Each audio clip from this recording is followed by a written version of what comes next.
Kayang-kaya mo ang kahit na ano kung ikaw mismo ang gagawa nito. Let's learn new things sa DIY Do It Yourself.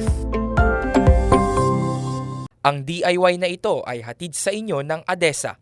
Sabi ng ilan, mas makakatipid ka raw sa kuryente kung gagamit ka ng inverter type na aircon.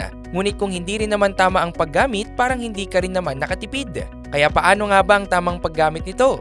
Una, gumamit ka ng tamang size ng aircon para sa iyong kwarto. Dahil kapag masyadong maliit o masyadong malaki ang aircon para sa kwarto, mag-aaksaya lamang ito ng kuryente. Ikalawa, iset mo ang aircon sa tamang temperatura. Ang ideal temperature setting ay nasa pagitan ng 24 to 26 degrees Celsius. Huwag mo rin masyadong babaan ng temperatura dahil mas mataas ang konsumo ng kuryente kung mas malamig ang setting. Ikatlo, iwasan ang pagbukas-sara ng aircon.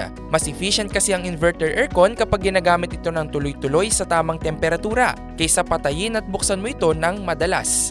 Gets mo ba? Sige nga, do it yourself!